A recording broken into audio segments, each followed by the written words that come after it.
Well, sickle cell anemia is an inherited blood disorder that can leave sufferers struggling with serious, sometimes excruciatingly painful health complications.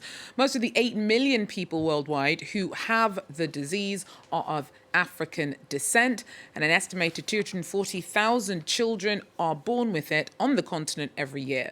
With the right care, though, those with sickle cell can lead full and active lives. But everything from limited awareness to long delays in detecting SCD can negatively affect survival rates. But increasingly, more campaigners are giving their all in pushing for improved care within Africa. Christian Bim is a member of one such advocacy group, and he joins me now from Nairobi. Christian, thanks so much for speaking to me. Now, first of all, give us a sense of where things stand. What kind of progress has there been over the years in terms of understanding and available treatment of sickle cell in Africa or elsewhere?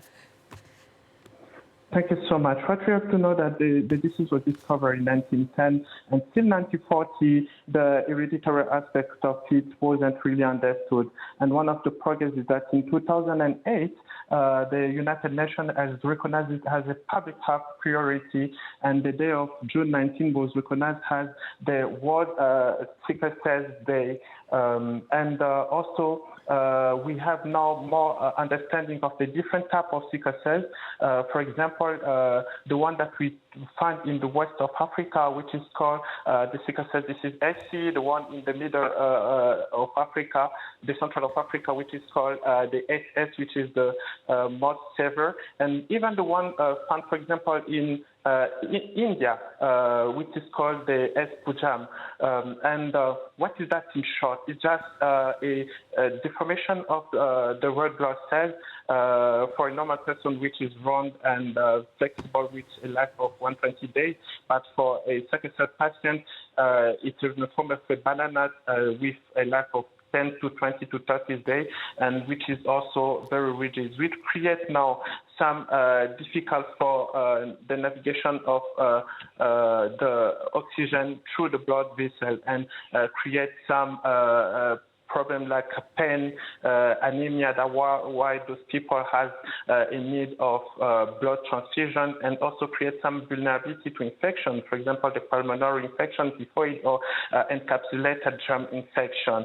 But what we know that the rate of mortality is really high between 1 day to 5 years, but with the progress of the medicine and the last discovery of some medication, especially in the US, those people with a good treatment and a good follow-up, they can live longer like normal people without this disease.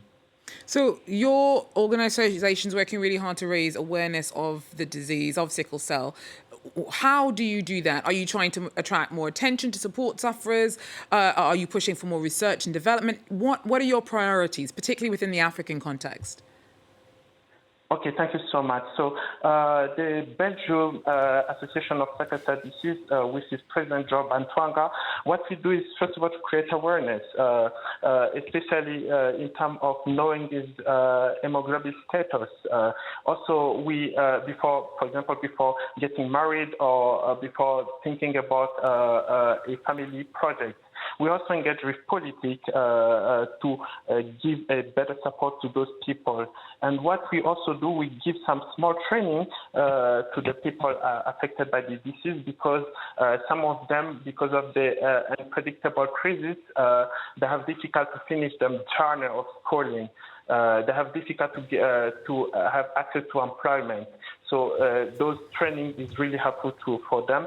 And also we give a psychosocial support, because of the problem of the self-esteem that they have, the problem of the cultural taboo in some cases, and also the problem of addiction that some of them are going through, the addiction to sex, drug, or alcohol. But the most important thing to know is that with the mixing of the population of immigration, the risk of sickle cell disease, increasing of sickle cell disease in Europe, is really higher. That's why we are coming up now with the first European Congress on sickle cell disease, where we will now go to advocate at the European level for recognizing sickle cell disease as a public health priority to all the countries which are part of the European Union, and Christian? also for a screening.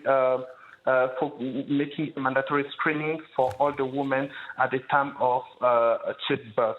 Thank you so much, Christian, for talking us through the work that you are doing with your organisation to try and raise awareness about the impact of sickle cell anemia in Africa and elsewhere.